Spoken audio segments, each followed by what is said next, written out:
আসসালামু আলাইকুম। দেশ বিদেশ টিভি থেকে হুসেন বলছি। আমার চ্যানেলে সবাইকে স্বাগত। শেখ হাসিনা 5 আগস্ট ভারত চলে যাবার পর ইউনূস সাহেব সরকারে বসেছেন এবং তারা ভারতের কাছে দাবি করেছেন যে শেখ হাসিনাকে ফেরত দেওয়ার জন্য, বিচারের মুখোমুখি করার জন্য, মানবতা বিরোধী অপরাধের কারণে।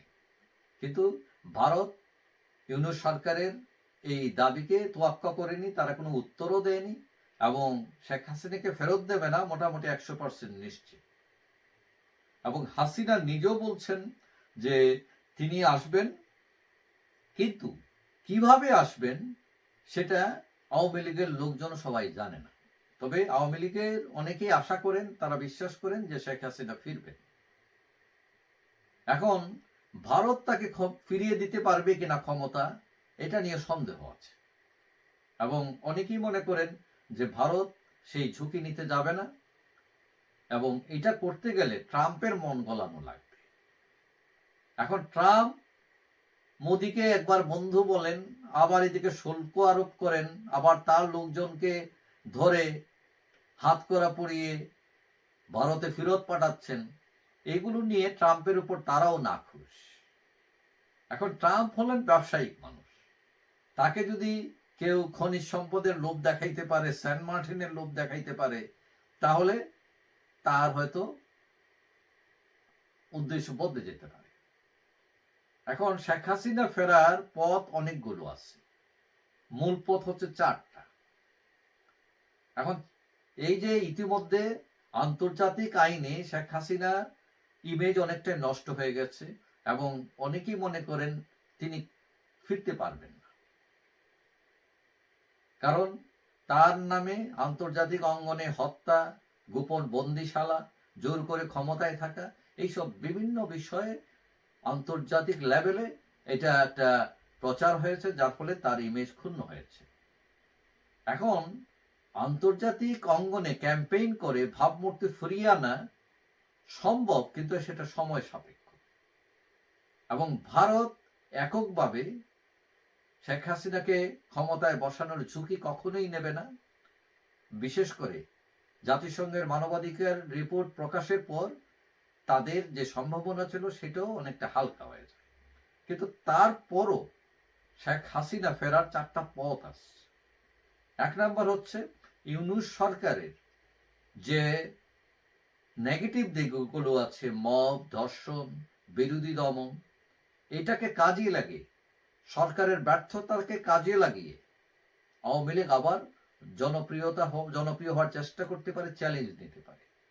2 হচ্ছে ট্রাম্প। ট্রাম্প হলেন এখন মাতব্বর, দেশের মাতব্বর।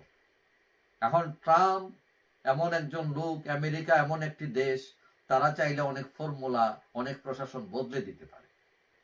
এখন কথা হলো ট্রাম্পের মন জয় করা, তাকে ম্যানেজ করা, বা তিনি এতটুকু স্টেপ দিবেন কিনা, এইসব নিয়ে প্রশ্ন আছে, কিন্তু তারপরেও এখানে একটা অপশন আছে। 3 নম্বর হচ্ছে ভোট।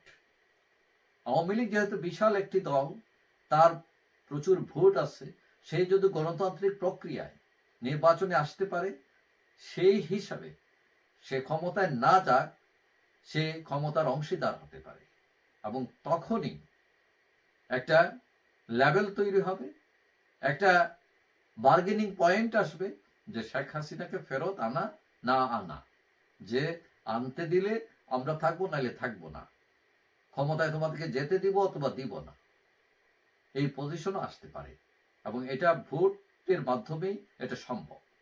আর আরেকটা হচ্ছে 4 নম্বর সেনাবাহিনী। আমাদের দেশে সেনাবাহিনী অনেক শক্তিধর এবং সেনাবাহিনী চাইলে অনেক কিছু করতে পারে। অনেকেই মনে করেন যে শেখ হাসিনাকে যদি সেনাবাহিনী সাপোর্ট করত, এই বৈষম্য বিরোধীরা কখনোই এই সরকারকে নামাইতে পারত না। সেনাবাহিনী সরে গিয়েছিল বলেই শেখ হাসিনা সরকারের পতন হয়েছে। এখন সেনাবাহিনী যদি তার মোটিভ চেঞ্জ করে, তার উদ্দেশ্য চেঞ্জ করে, সে যদি মাইন্ড চেঞ্জ করে ফেলে, তাহলে সেখানেও আবার শেখ হাসিনার ফিরে আসার সম্ভাবনা প্রকট হয়। এখন শেখ হাসিনা ক্ষমতায় ফেরানো কঠিন, এটা ঠিক, তবে অসম্ভব নয়।